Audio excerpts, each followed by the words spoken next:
Hi everybody, Ellen here. Today I come to you guys with a very belated November wrap-up. So in the month of November I ended up finishing 10 books and that's quite alright, but I also tried to be a part of two different readathons, one being Believeathon 3 and that one being Gilmore Girls Season 2, and didn't exactly nail it. I did read a couple of books for each of the readathons, which I'm really happy about, but I really would have liked to finish the Believeathon 3 prompts, and I didn't, because apparently I basically pretty much almost only read on the weekends now.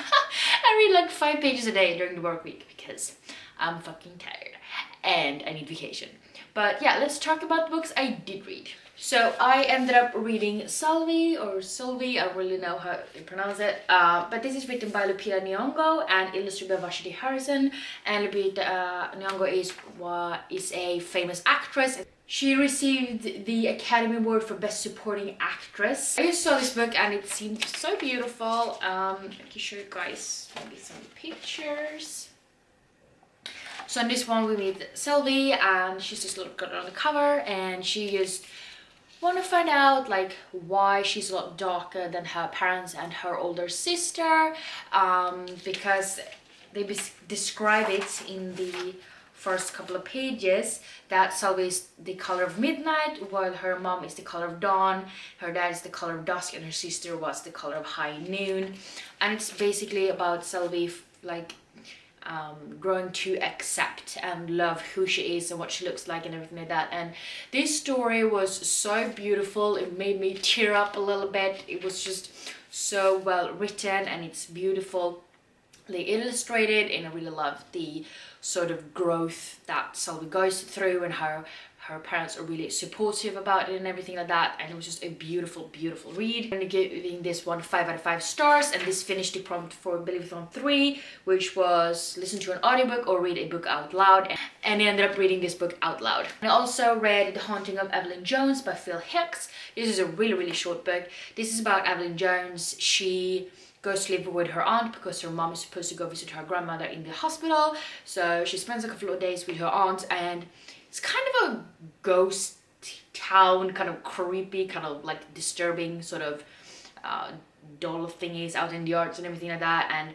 she finds this spooky old book in one of the stores, and she starts reading it, and it turns out that some of the text is sort of crossed out. She finds out the book belonged to a girl called Primrose Penderby who disappeared 30 years ago. Nobody knows what happened to her, and Evelyn ends up finding her diary and trying to figure out what went wrong and what went down.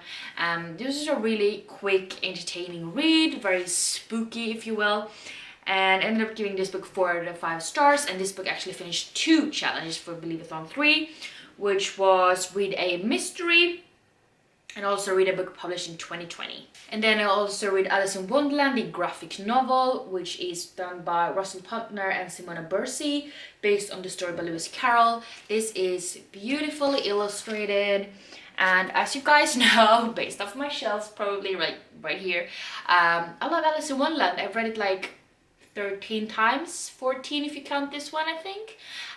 So I'm a sucker for it. I really loved it. It's beautifully illustrated, and as always there's a lot of really good quotes in here. I definitely like prefer the written version though, because I'm not the biggest fan of graphic novels because I feel like you miss out on things.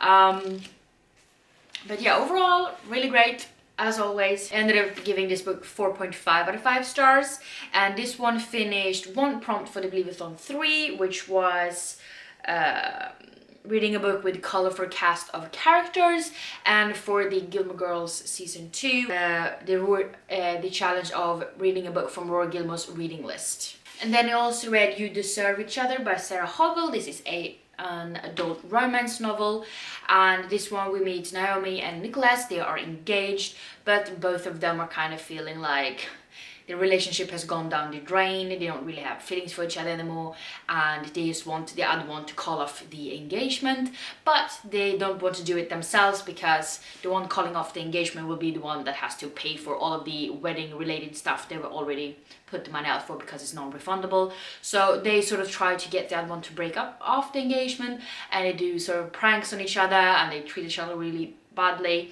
But of course, in the end, maybe they find out that the one they're actually having all the fun with and the one they actually do want to spend the rest of their lives with is each other. So this definitely made me laugh out loud a couple of times because the pranks are just hilarious and they're so mean and petty to each other. But I also feel like maybe the book was a little bit long because it could have been shortened a lot. And I also kind of, since it's a romance novel or sold as one, I feel like it should have been a little bit more, you know, romance part in it. Saying me, the one that doesn't really read a lot of romance, but still. But yeah, overall a quick and enjoyable read, definitely made me laugh out loud. And I give this book 4 out of 5 stars, and this finished the challenge of reading a book with flowers on the cover, and also finishing the challenge of reading a book with complicated love interest. And then we have Wonderscape by Jennifer Bell. This was actually my buddy read with my friend Jamie for the month, and she really loved it. I really enjoyed it. So this is about Arthur, Ren and Cecily, and when they go to investigate this mysterious explosion, they actually end up going through sort of a portal, and they end up in the year 2473. They end up this Wonderscape kind of VR game, only they're like actually physically in place, and they have to go like finish off a bunch of challenges to be able to get home and everything like that. And they actually come across some unlikely heroes along the way, like really famous people from, you know, known from history and stuff. And I really enjoyed this one. I love books with sort of game elements to them. It was a really awesome book, really entertaining, definitely very quick read. I have heard it's supposed to be a sequel, which I really look forward to reading. And this one I ended up giving 4 out of 5 stars. And this finished the book, the challenge for Believe It or Not 3, reading a book with an alternate world. And then I read Podken and Stamps, The Haunting of Pelican City by Sophie Green. This is the second book in the series called Podken and Stamps. And as you guys know, I love this series so much. I absolutely adored the first book. This one it was, if possible, like even better. And I love Podken and Stamps so much. And I'm so sad it's only going to be a trilogy because I need more Podken and Stamps in my life. But in the first book we meet little Podken. She wants to be this sort of investigative reporter. She wants to be able to write pieces for this sort of underground kind of secret paper called the Klaxon. And one day she ends up actually coming across sort of a mystery case that, you know, might get her going to become an actual journalist for the Klaxon. And she comes across Ned Stubbs and she's trying to figure out what the hell happened to him, what was he a part of. You know, it's sort of a paranormal kind of ghostly story above it all, and I love it so much. And it has like beautiful illustrations and I just loved it. And this one finished 2 different challenges as well. For the Believe-a-thon, it finished reading a book with supernatural elements, and then for the Gilmore Girls it was next book in a series. I ended up giving this book 5 out of 5 stars. And I also read Where the Mountain Meets the Moon by Grace Lynn. Unfortunately this had a little bit bad accident in my bag because, you know, water damage, so that sucks.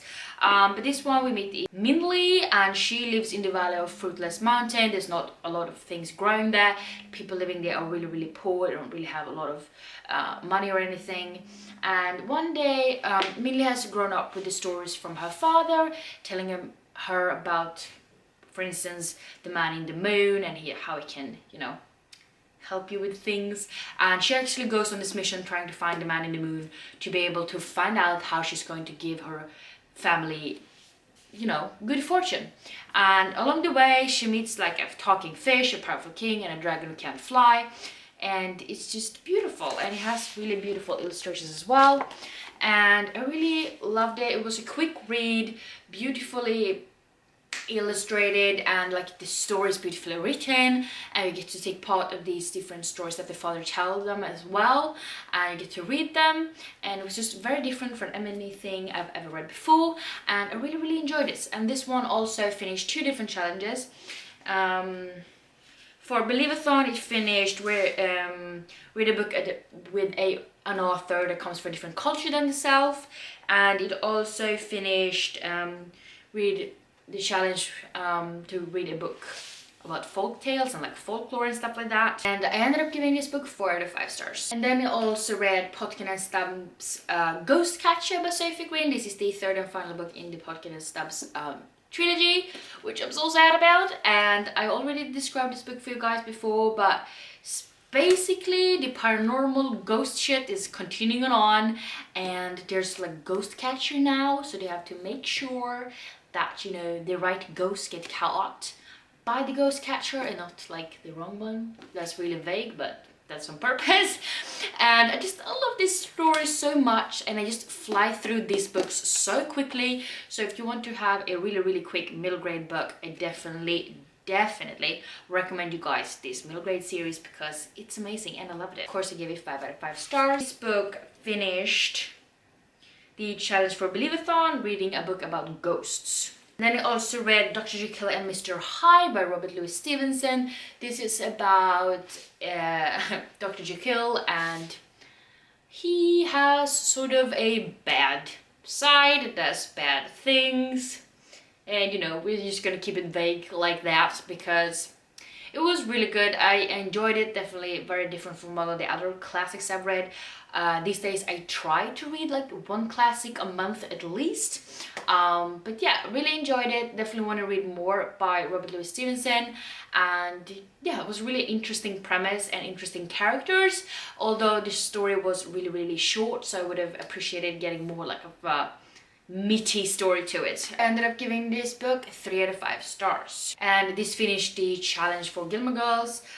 Read a book with less than 250 pages. And the last book I ended up finishing was An Ember in the Ashes by Sabbath here. This is a reread. I actually listened to the audiobook for this one because I really want to continue on with the series. I have previously read the first 2 books.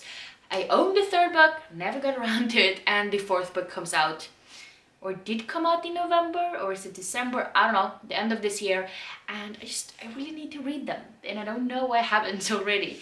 So yeah, I re-listened to this one and I loved it just as much as the first time because it's a really great story. In this one we meet Lila, and her brother is actually arrested for treason. He's thrown into jail, and she just wants to, you know, help him escape because he's the only living relative she has left. She goes to join up with the rebellion, and they said that in exchange for them breaking him out of prison, she has to go undercover for this sort of military academy and get them like info and intels and stuff like that.